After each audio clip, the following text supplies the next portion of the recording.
Let's say all this again. Okay, welcome everybody. So now we're going to do 7.3 properties of logs today. So there's some kind of aspects, some properties, I guess is the best word to use for it, of logarithms that we need to learn how to do. They may seem kind of weird at first, but you just got to kind of do them and you practice them. And they actually, I think, are pretty easy to do, okay? Even if you don't really like understand why exactly we're doing them, but we're going to get into that as we move along. So just trust me for now that it's important to know how to do these things. And I think it's not too hard, okay? Okay, so here's kind of the general, the biggest thing we're going to be doing today is we're going to be expanding logarithms, okay? And you can see the instructions down here. It says expand the logarithms. So here are kind of the rules for expansion, okay? So I'm going to make a log here. So let's all make a log, and we're going to have a fraction in it.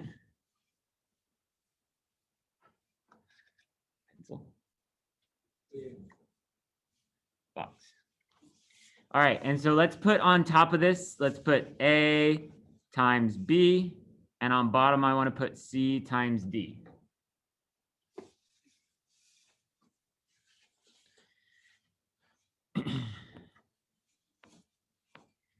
And so what that's going to turn into, oh, let's make a base of this log actually. Let's make it base, I already used B, so I'll go ahead and use base X. How about that? So log base X, and then A times B on top of a fraction, and then C times D on bottom of the fraction, okay? And so what this is going to turn into is log base X of A plus log base X of B minus log base X of C minus log base X of D. So each kind of thing, and in this case it was variables, it could be numbers though, but each thing that was inside of the logarithm gets its own logarithm, okay? And the key here is the positives versus the negatives, all right? We look what happened here. The A and the B ended up in positive logarithms. The C and the D ended up in negative logarithms. Why is that? Well, it is all about the fraction, okay? If you came from the numerator, you're going to end up in a positive logarithm. If you came from the denominator, you're going to end up in a negative logarithm, okay? That's really the biggest thing you need to remember here. If you're coming from the numerator, you're going to end up in a positive logarithm. If you're coming from the denominator, you're going to end up in a negative logarithm, okay? So that's step one. I'm going to label it step one, and then we have step two. Step two is move exponents to front of individual logs. Move exponents to the front of individual logs.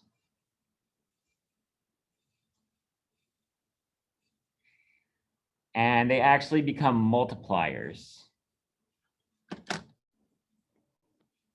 You should write that down. Become multipliers. I don't know if I spelled multipliers right. I don't think I did. I think I did it like pliers, like the tool. If you had a lot of those pliers tools, then you have multipliers. Get it? I just made that joke up.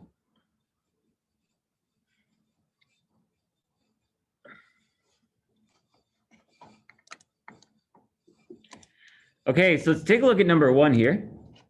Okay. So number one, we first want to expand this into the different logarithms for everything inside. So I really only have two things inside. I have x to the third and I have y to the fifth. The question is, are those going to go in positive logs or negative logs? I'm actually going to argue that those are both going to go in positive logs. Keep the base of 8 the same on both of them. Very important, you keep the base the same. Now, why are those going to positive logs? They're not on the top of a fraction. Well, I would actually argue that they are on top of a fraction, right? Like, if we have a number like 5, isn't it really 5 over 1? If you have 10, it's really 10 over 1, right? So if there's no fraction, then just everything that you have is in the numerator. So it's all going to come out positive, but you're still going to separate it into 2 different, or however many, variables you have in there. You're going to separate it into that many different logarithms, okay? So that step 1 is done. Now we just need to do step 2. All right, and then we're going to be all done with this problem. So that was move the exponents into the front of the individual logs. So this one is going to become 3 times log base 8 of x. And you don't need to write like a multiplication. You just put 3 log base 8 of x. It's like saying 3x is 3 times x, right? And then this one will be plus 5 log base 8 of y. And that's it. This is not too hard, right? So separate it out. Every base inside of there gets its own logarithm. And then move the exponents to the front of their individual logarithms, okay? So these are equivalent, all right? So if I had this original log right here, it's the same. It's written differently, but it's equivalent to this down here, okay? And once again, we're going to talk as we move forward here as to why that's beneficial for us to do this. But for now, just trust me, it's important, okay? All right, so let's go on to number 2 now. So this one, we have an invisible base here. Oh, invisible base. Bonus points, 0 bonus points. If anybody can remember, what is the invisible base for logarithms? 10. Invisible, very good, very good. Invisible base for logarithms is 10. We don't need to write, we don't need to know that even for this question, but I just wanted to do a quick reminder there that yes, the invisible base for logarithms is 10. We should not write the base of 10, honestly, because it's not necessary. It's just kind of redundant, okay? So we're gonna do what we were doing. We're gonna separate this. So I'm gonna say log of x squared minus log of y to the 4th. So this time we did have a fraction. We had a top and a bottom. So the thing that was in top goes into a positive logarithm. The thing that was on bottom goes in its own negative logarithm. Both of those, I did not write the base of the log because I'm keeping that the same. It is technically still a base 10, but remember, we don't write the base 10. So then my next step is just to move the exponents into the front. So I have 2 log x minus 4 log of y.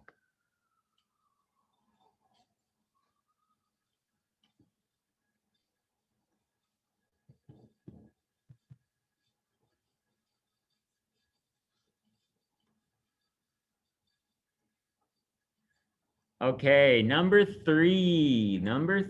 Okay, this one's a little bit different here. So stick with me, pay attention now.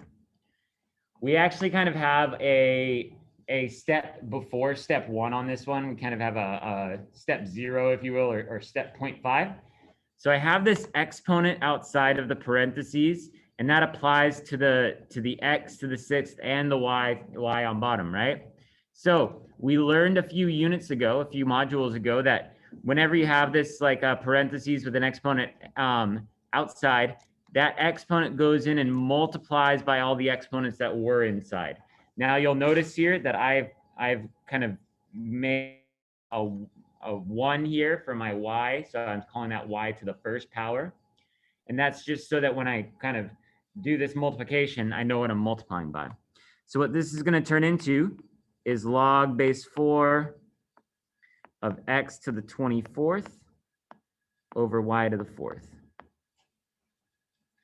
So whenever you have one of those kind of parentheses and then an exponent's outside that, it's applying to more than one thing inside, go ahead and send that in. Everything that it applies to, everything that's in the parentheses gets its exponent multiplied by that number. Now we need to do what we did kind of just like on number 2. So it's going to be log base 4 of x to the 24th minus, because this next one came from the bottom, log base 4 of y to the 4th.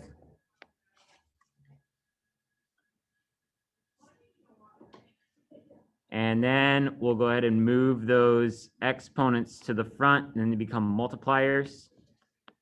Another fancy word for these numbers multiplying out front, like 24 here. So we can call those coefficients. You guys ever heard of that? Coefficients? Yes. Coefficient is a number that's multiplying in front. So here we go. 24 log base 4 of x minus 4 log base 4 of y.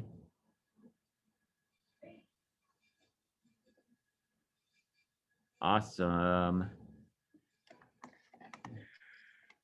Not too bad here.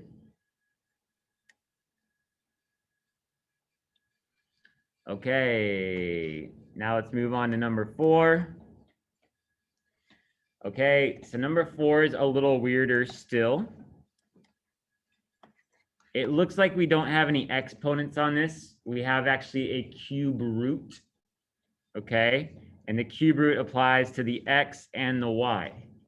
Now, another thing we learned earlier in the year. So let's get a little reminder on this one. We learned that another way to write the square root of, let's say, x is x to the 1/2 power. Another way to write the cube root of x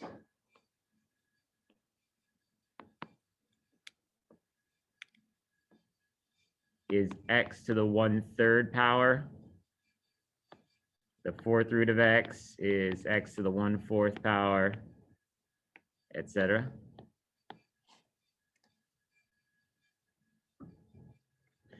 So because on these problems, we can move the exponents to the front, I'm going to go ahead and use this knowledge. So anytime I have roots on these, I actually want to rewrite them as fractional exponents, okay?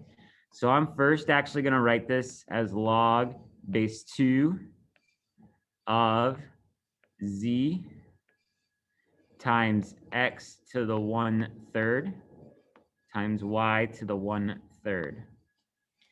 Why do x and y both have the 1/3? Because they were both inside of that cube root, right? Why does z not have a 1/3? Because it was not in the cube root.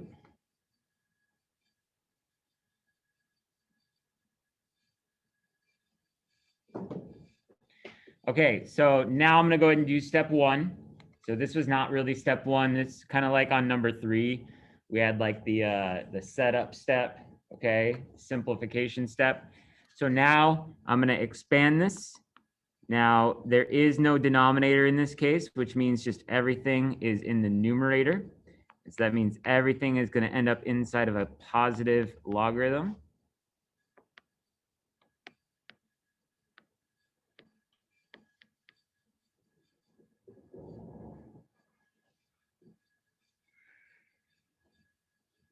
Remember again that z did not have an exponent. I mean, I guess technically it's an exponent of 1, but it's not really relevant. So I'm just going to now move down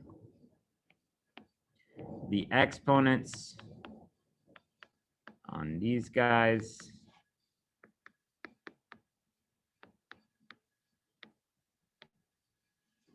There's our answer.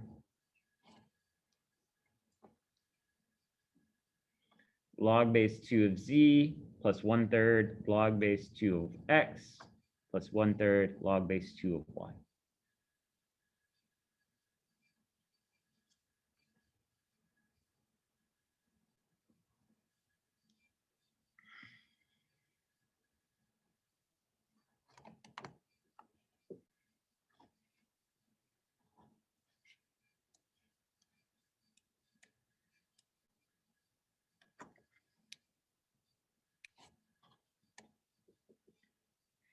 All right, let's move on to number 5 now. So for number 5, kind of like number 3, we have like a pre-first step. So I'm going to put a 1 there up there with the 10. We're going to send this 5 in. Remember, the 5 does not multiply by the bases. The 5 multiplies by the exponents. So this is going to be log base 4 of 10 to the 5th over 11 to the 10th.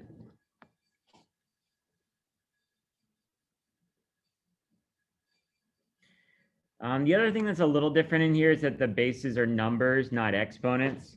But for the purposes of these, we're just going to treat them the same, okay? So we can write this as log base 4 of 10 to the 5th plus log base 4 of 11 to the 10th. Nope, that's not right. What did I do wrong?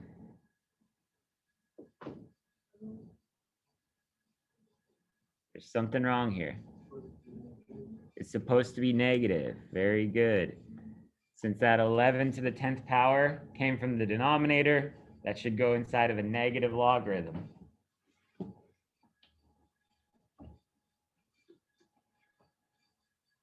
Okay, last step then, we're still going to move those exponents to the front to become coefficients. So we have 5 times log base 4 of 10 minus 10 times log base 4 of 11.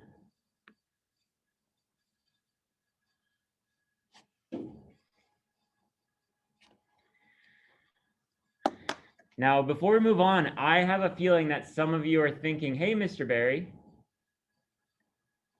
look, we got a lot of 10s in this question, correct? Now, you said that 10 was like the invisible number for logs. So can we make these 10s invisible? And actually, the 2 10s that we have at the end of this problem, we actually cannot make invisible, okay? I'm glad you're thinking about it, but in this case, no. When we say 10 is the invisible number for logs, what we really should say is 10 is the invisible number for a log base. If the log base is 10, you don't have to write it. But if the number inside of the log is 10, you need to write it. And if the number in front of the log is 10, you need to write it. So it's only when it's the base that the 10 becomes invisible, okay? So in this case, our base is 4, so we need to write it. And then the 10 is inside the log, so we need to write it.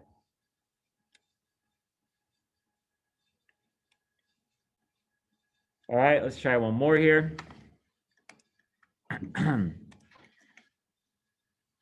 So we'll go ahead and we will start by sending in this 5 to multiply by those exponents inside.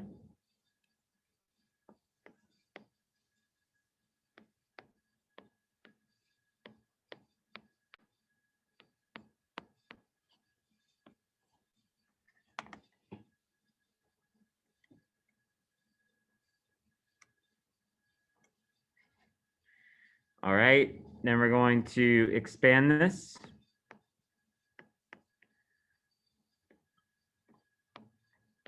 Now, in this case, these are both coming from the numerator. And so they're both going to be positive.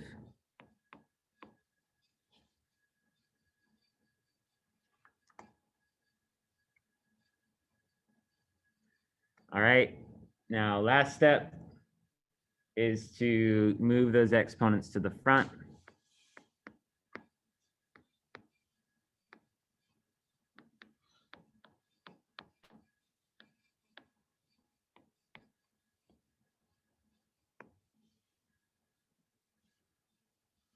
And there we go.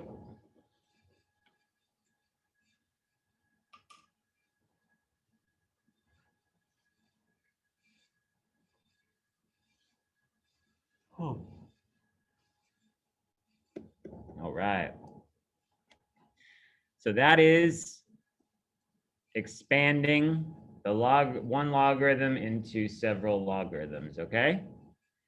Okay, now we're gonna do the kind of reverse of that, okay? So now we're gonna do what's called condensing. So now they're giving us multiple logarithms and we're gonna condense them all into one, okay? It's really the same rules, except they're kind of in reverse. So when we're doing this, when we're doing condense,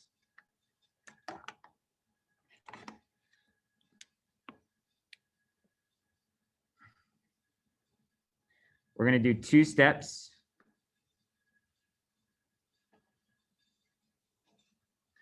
Step 1 is the number multiplying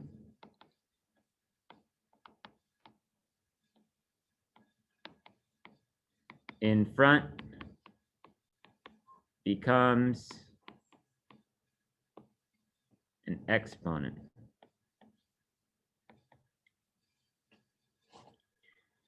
Whatever number is multiplying in front becomes an exponent on the inside, okay? So that's kind of the same as our rule number 2 before, except it's in reverse, all right? So why don't I show you that here on number 7? So the only number out front I have is this last one.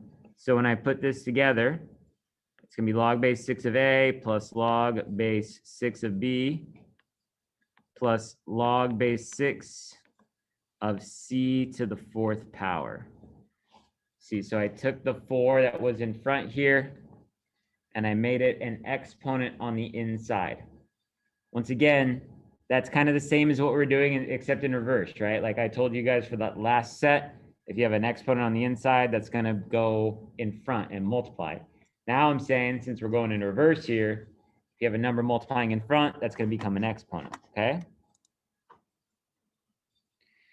Now, step 2.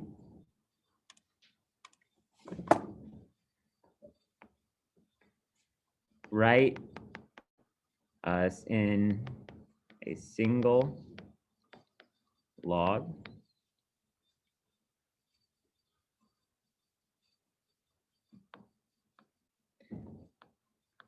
And I'm just going to put positive. I'm going to put like a fraction there, positive on top, negative on bottom, which means anything that came from a positive logarithm is going to go up top. Anything that comes from a negative logarithm is going to go on bottom.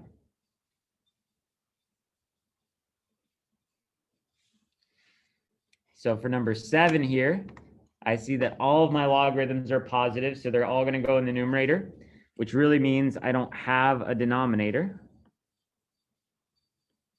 And so I'm just going to write this as A times B times C to the 4th.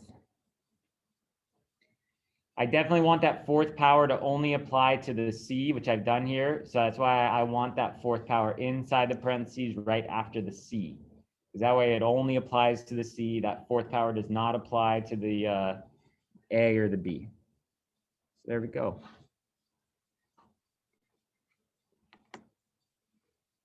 So you can see that the answers in this section look like the questions in the last section, right? And vice versa. All right, so for number 8 here, so first step, I'm going to take those numbers in front and I'm going to make them exponents, right? So this one will be x to the 4th. And this one will be y squared.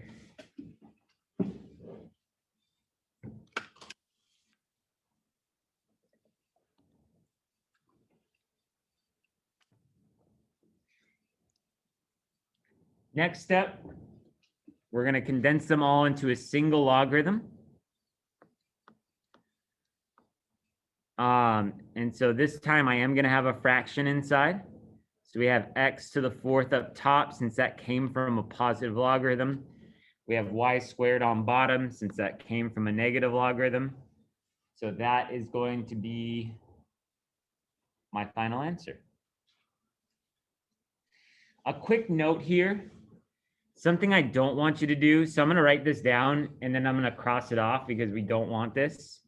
So this is not equal to, because I see a lot of people do this. They do log base 2 of x to the 4th over log base 2 of y squared. Do not do that, okay? No. So that person, they didn't make it all inside of the same log. Like they have the right idea with the positives going up top and the negatives on bottom, but this needs to all be inside of a single logarithm, not 2 different logarithms that are dividing, okay? The division is going on inside of the logarithm. Cool? Cool. All right, let's continue on here with number 9.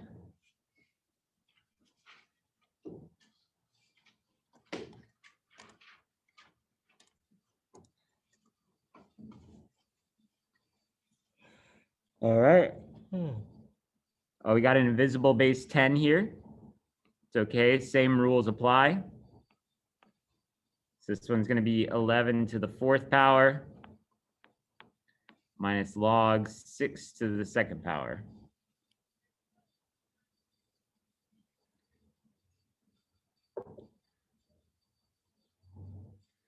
So that means we're going to write this as log of 11 to the 4th power over 6 squared.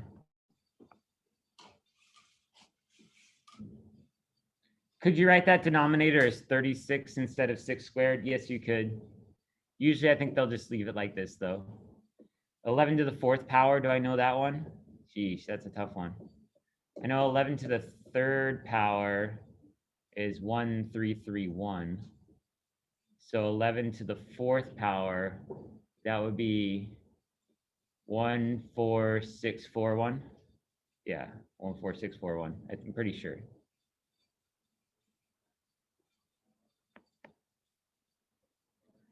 Let me check my calculator on that. 11 to the 4th power, 14641. Yeah, I was right.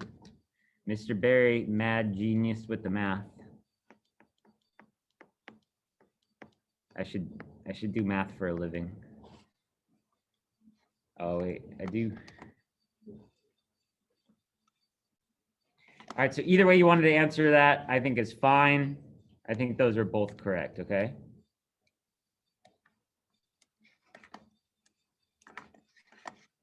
Thank you, Loops.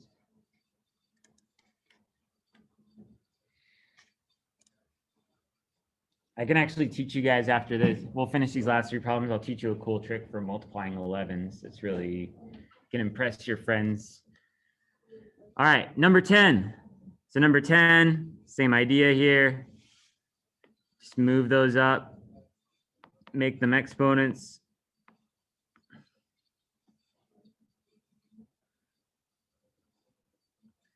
Then we condense this.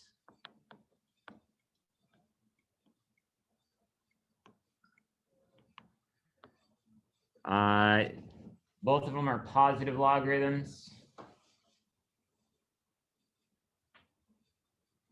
So no denominator here.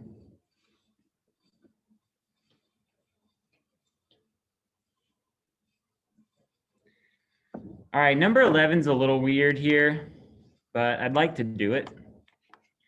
So this one says these logs are divided by 3.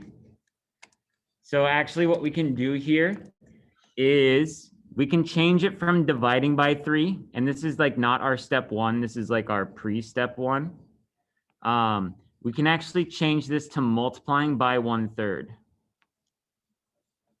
Multiplying by 1/3 is the same as dividing by 3. Like if you ever do on a calculator, like 1/3 times 12, that's 4. But if you did 12 divided by 3, then that's also 4. So dividing by 3 is the same as multiplying by 1/3. And that's helpful to us because now that it's multiplying by 1/3, that tells us that we can move that up and make it an exponent, right? Because that's what we do with these numbers that are multiplying in front. So we can't move the 3 up to be an exponent because the 3 wasn't multiplying, it was dividing. But if we know that dividing by 3 is the same as multiplying by 1/3, then we can write it as a multiplier of 1/3 and make that an exponent. And then now we can condense it to W times U to the 1/3 times V to the 1/3.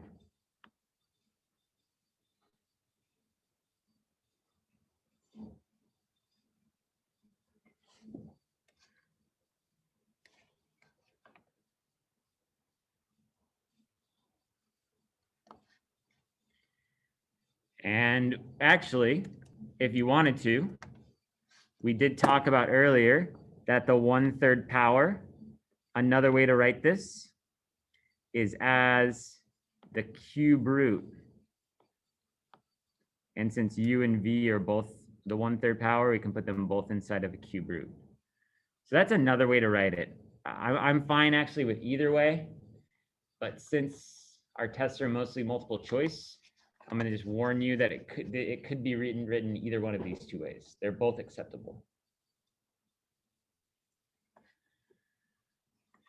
All right, should we do the last one? No, let's not do the last one because, all right, I just want to show you my cool multiply by 11 trick though, okay? Hold up. We're not turning in our notes today though, because we still got to do part 2 tomorrow. So I'm not going to make an assignment for this until tomorrow, but you'll need to have both parts done. Let me stop my recording here.